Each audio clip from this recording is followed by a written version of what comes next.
Ikaduha, in well-doing. Ikatulo, for in due season we shall reap. And ikaupat, if we faint not. Very basic kayo. Kanang magbasa ka, masabtan naman nato. No? But allow me nga mo dig deeper, a little deeper aning mga butangan. As pinakauna, share ani na bersikulo sa inyo ha. Siguro, dili man na siya diretsyo dahil nga within 2 months pa, sa sugod kay gikalog tayo pag-ayo. So hinahinay mo siya kalog no, hangtod ma-enjoy kay nato ang kini siya na mga principles nga giingon sa Galatians chapter 6 verse 9. Okay, mana nato na ang Book of Galatians is gisulat siya ni Apostol Pablo alang sa mga magtotoo nga nakasabot na unta sila sa pagtulunan na gitudlo ni Apostol Pablo, gi-reveal ni God through the risen Christ. Pero along the way, daghan pipila ka mga magtotoo ani panahon na o diring dapita sa Galacia nga instead na mukling sila sa kapasayloan sa grasya na gihatay ni God pinaagi sa iyahang death, burial, resurrection, ang nahitabo daghan sa mga taga-Galacia ang nibalik sila sa kanang balaod. Ibalik sila sa balaod, ibalik sila nga ang I think kanilang mubalik sila nga ang kaluwasan pinagi sa maayong buhat. Ibalik sila sa mga maayong binuhatan, ingon nga foundation sa ilahang kaluwasan.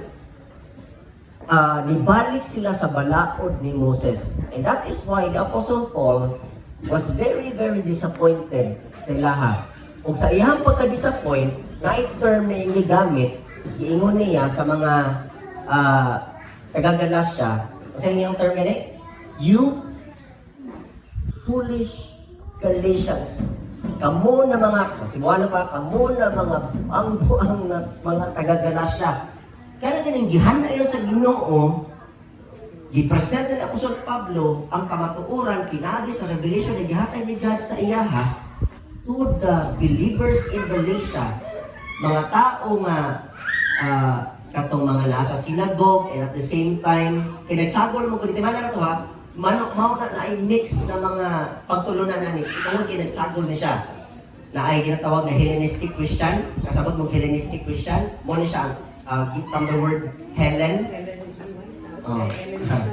Hellenistic, meaning mo ni silang mga Greeks.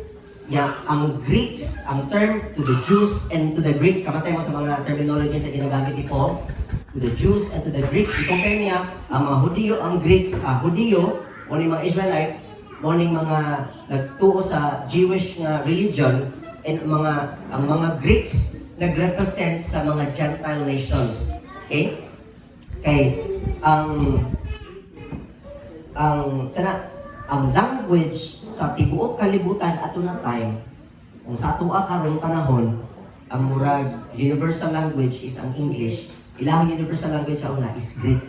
Muna, na ilang mga lugar, ang common nila na language is Greek. I think one of the reasons kung nahimong Greek ang ilang language tungod sa influence, di ko sure kung si Alexander the Great, Greek ba siya? Tama ba? And isa sa, tama ba? Ay, research siya na ito na.